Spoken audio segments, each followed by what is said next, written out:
Welcome back. It is week 3. Are you sick of seeing this face yet? Because I'm sick of seeing myself in here. First week of our meal planning, we focused on chicken. The second week was rice. And this week, potatoes. Now, again, my budget went over. It was $58, but I am almost certain that we're going to have maybe a couple leftover potatoes, and we still have leftovers from the previous week, the previous 2 weeks. So I'm hoping that, in our final week, which is next week, like I said before, our grocery bill is going to be cut relatively low. So let me show you what our plan is for this week, and we'll see if we can stretch our dollar as far as we can. Since we are focusing on potatoes, I thought it would be good this week to get some dairy. So we have milk, whole milk, and heavy whipping cream. Now, if you did not know this, if you have any whipping cream left after we're done this week, you can do one of 2 things. Well, one of 3 things, actually. You can make whipped cream and freeze it. You can make butter with it, or you can make ice cream with it. So if we have anything left, we'll figure out a use for it at the end of the week.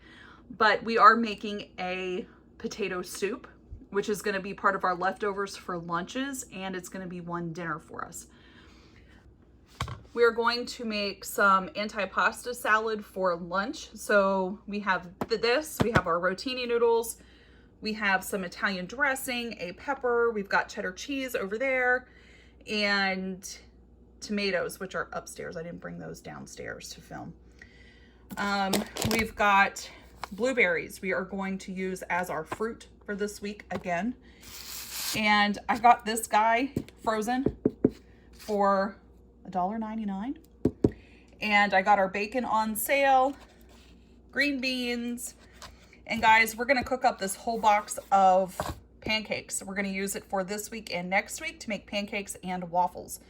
So we're gonna do a lot of processing today that hopefully can stretch us through to next week as well. Apples.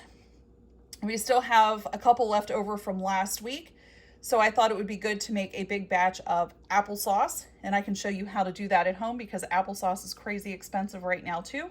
And if you can get your apples on sale, that makes it that much better.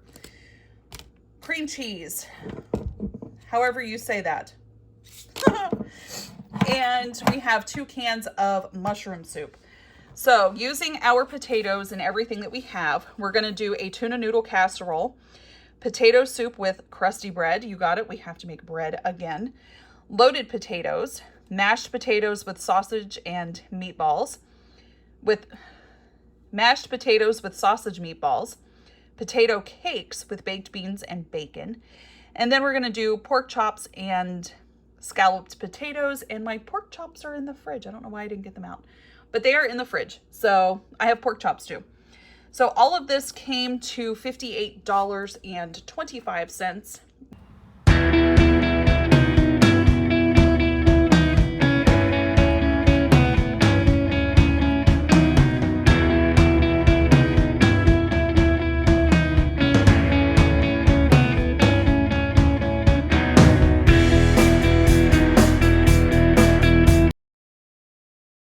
Okay, we're gonna get started making our pancakes. We're gonna take 2 of the bananas that we have, mush them up, and we're gonna make banana pancakes. Now, we are using this right here, and it says on the back you can just use water, which is fine. If you don't have milk or can't afford milk, water works just as well. But we're taking our milk and we're gonna sour it and make our own buttermilk. Now, you can do this by adding white vinegar. It takes 1 tablespoon of vinegar per 1 cup of milk. So we're using 1.5 cups of milk. So we are going to use 1.5 tablespoons of white vinegar. Let that sit for just maybe a couple minutes, 3-4 minutes, and then it'll be ready to use. Now, it's so much easier to do it that way than buying buttermilk because if you're like me, I only use it for 1 recipe and then the rest of the buttermilk gets thrown away. So this is an easy way to make your own buttermilk.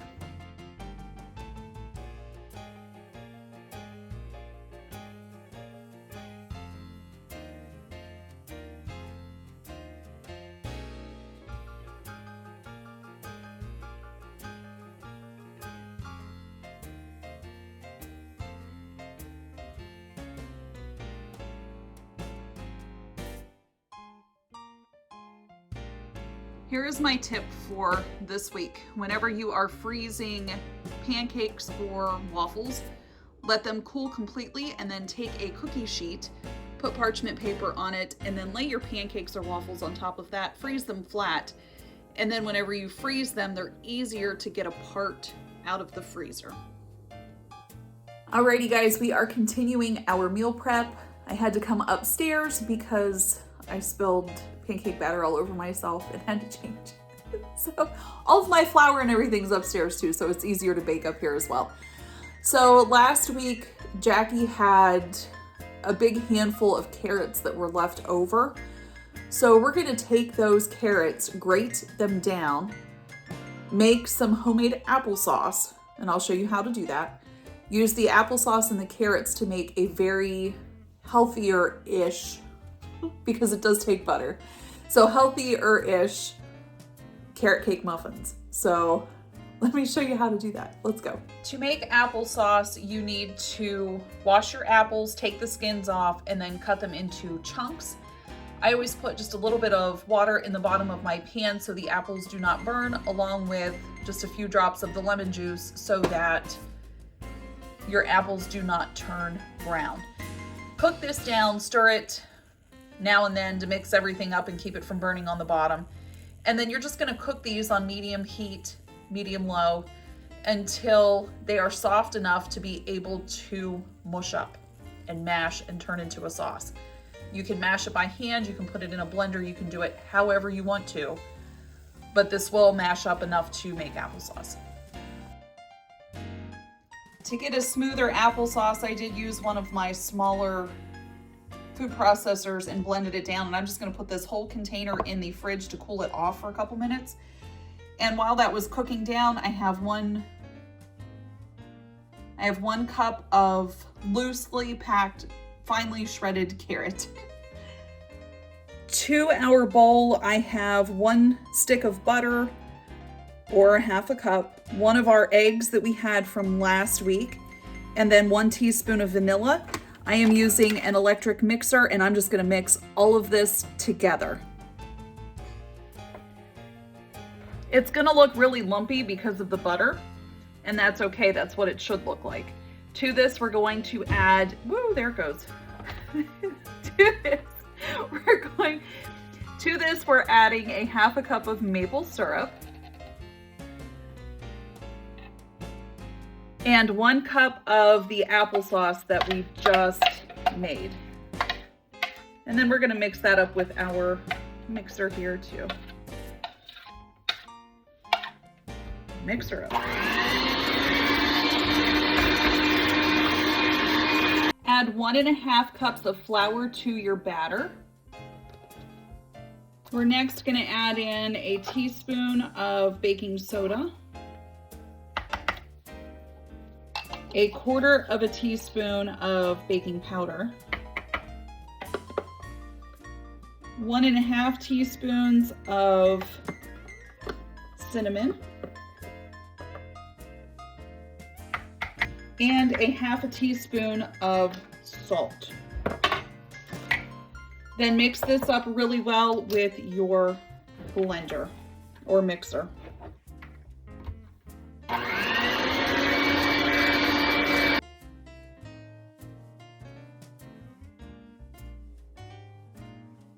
To your bowl, once everything is incorporated, mix in by hand your 1 cup of loosely packed carrots, shredded carrots. We're just gonna fold this in. Now you want your oven preheated to 350 degrees, and you can use a spray, just the muffin tins, or use paper. I'm using silicone molds because I have them, and that's what we're gonna use. So guys, that's what your batter looks like, and then we're gonna bake this for 20 to 22 minutes. All right, so I know this week's prep is a lot. You don't have to do everything on the first day, but as my muffins are cooking, I am starting a pot of boiling water to cook a whole box of pasta, because I am making a pasta salad for my daughter's lunch. And in that pasta salad is going to be chopped up onion, peppers, tomatoes, and cubes of cheese with Italian dressing. So that's going to be her lunch for the week. It's going to be all portioned out, all done, and she's going to have that with one of the muffins that we're making. And wait till you see what my husband found. I had to put this on the list, you know, because I did use it as an expense, but wait till you see this. So my husband found this the other day, and wait till you see this. 50 cents, guys, and yes, I did run it through applesauce, but that's all right. I'm just hoping it tastes good. It seems firm around the edges, so we'll dice that up and she can either have cantaloupe or we still have a couple apples left, and that can be her fruit for the week too. Once your noodles are done cooking, you want to rinse them under really cold water until the noodles themselves are cold. Then portion everything out into 5 different containers. And guys, this is my daughter's lunch for the week and it's already done. All I have to do is pop it out of the fridge and put it into her lunchbox. All of our muffins are done baking and we're cooling them right now. Now these freeze really well, which is what we're gonna do with all of them. And what we'll do is we will wrap them in saran wrap and then throw them in a Ziploc bag. And whenever it comes time to put these in her lunchbox, they will thaw out by lunchtime for her. So it's perfect. I do this with zucchini bread as well. To make butter, we're going to take about 1/2 cup of our heavy cream and put it in a mason jar. And then we're just gonna start shaking it for probably ever until we get butter. And I will show you what that looks like here in a minute. Faster. Faster. I'm trying. Faster. Stop. I'm gonna like Get your it. kids involved.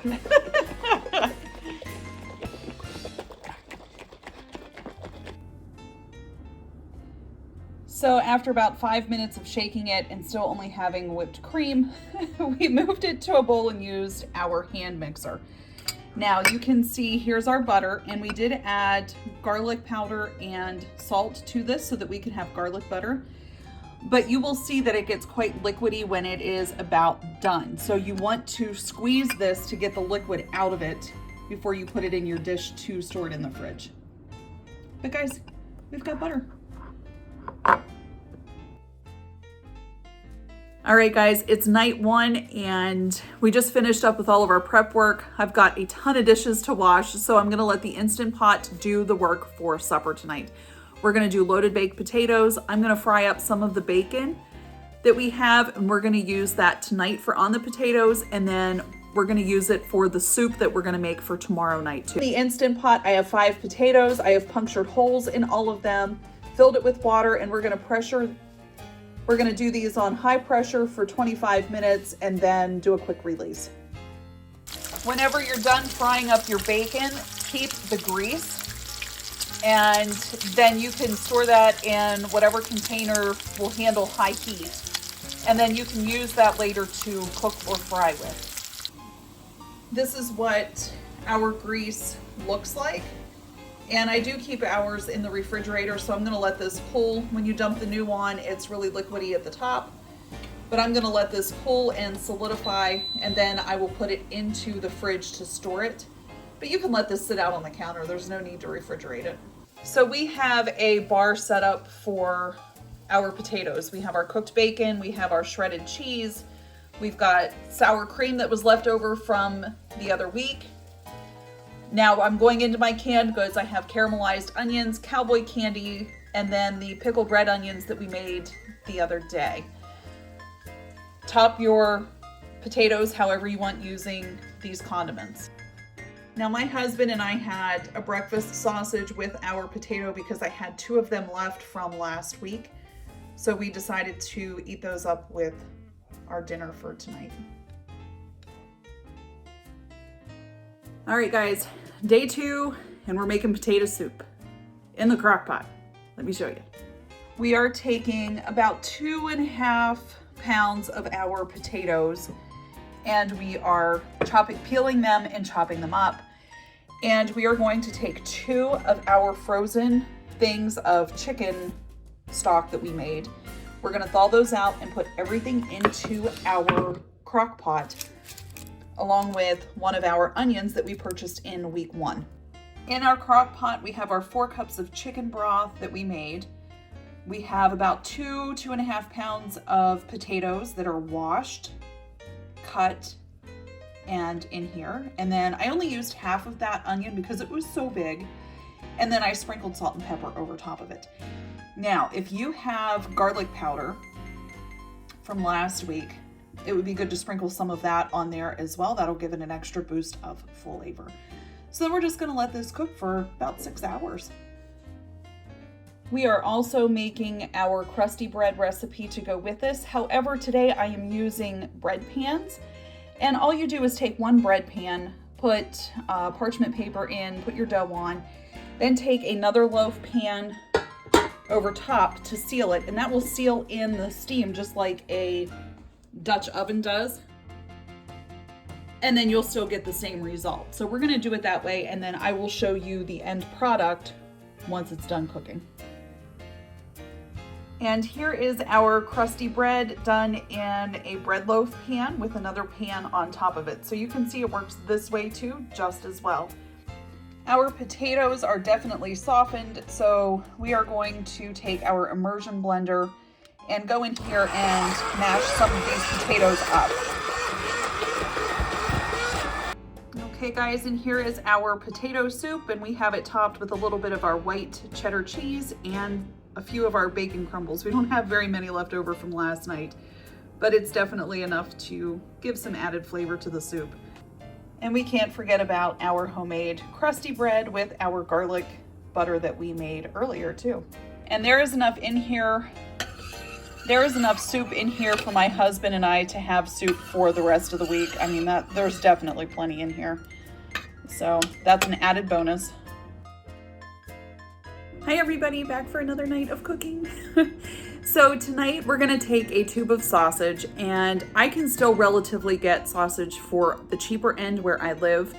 And that's why I have been using it a lot with planning these meals.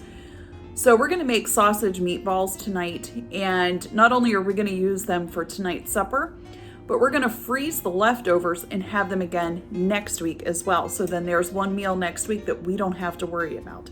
Okay, let me show you how to do it.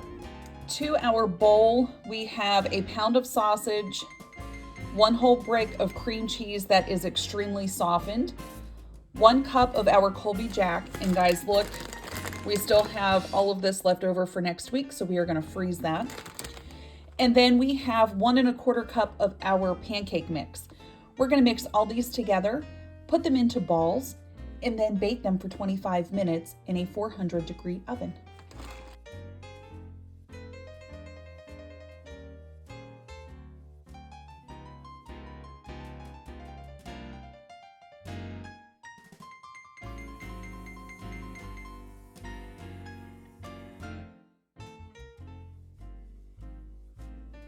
All right, guys, this made 20 meatballs.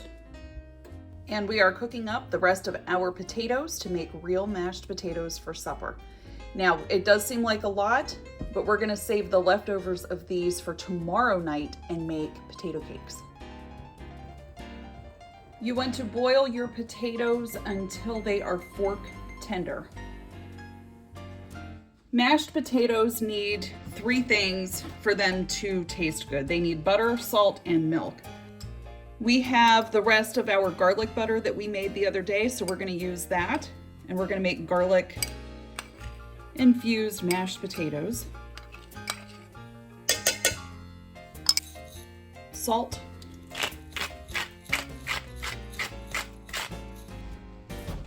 And then we are using some of the milk that we purchased as well. I find it easiest to use a hand mixer to do my mashed potatoes.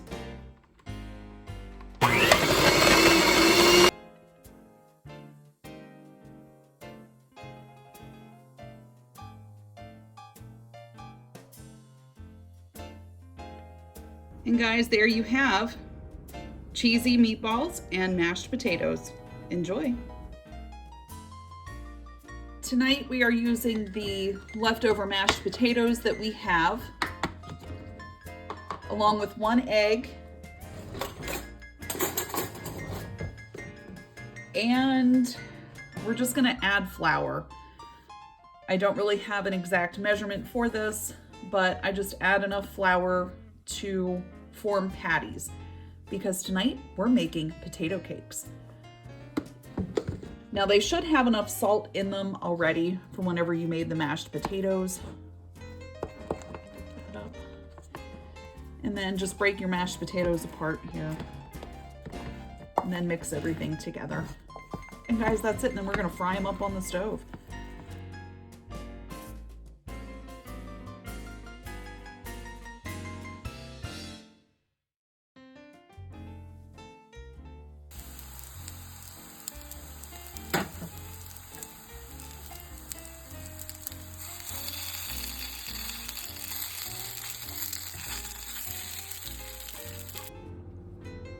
And guys, here you have our dinner. We have potato cakes with bacon and baked beans. All right, guys, I have to tell you, I'm getting ready to make supper, and I was gonna make scalloped potatoes from the fresh ones that we had just bought, and 2 of my potatoes were rotten. So make sure you check your produce very carefully. So I had to make a quick trip to our discount store to pick up scalloped potatoes. So let me show you what we're gonna do. So at our discount store, I found this box for 75 cents. And even though it is expired by like 8 months, we're not using the seasoning packet. What we're gonna do is just pull out the baggie of the dehydrated potatoes because these are perfectly fine. There's nothing wrong with these. So we're going to rehydrate these in a bowl with warm water while we make and put together the rest of our meal. So this is what I mean by looking for sales for your meat, because I only paid $3.90 for my pork. And we're gonna use that along with a can of cream of mushroom soup to make a 1-pot meal. So we're gonna season these with salt and pepper, and then we're gonna dump in the can of mushroom soup along with our potatoes. And we're gonna add a can of milk and a couple other ingredients. In my roaster, I have my soaked potatoes. I have the half of the onion that was left from my potato soup. And then I layered the pork chops that I bought on top of that. And again, they're sprinkled and seasoned with salt and pepper. We're gonna take our can of mushroom soup and just dump this right on top. And it will come out in just one big flop. All right, fill this full of water. I would say 3/4 of the way full of water, because as your potatoes cook, they're gonna absorb a lot of the liquid. So 3/4 of a can of water.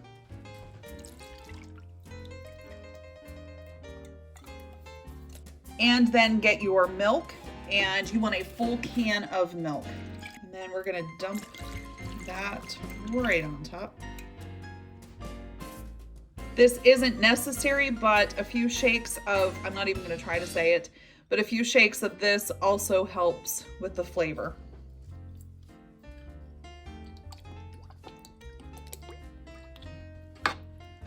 Mix all of this up, just a little bit. It doesn't have to be, it's all gonna cook together.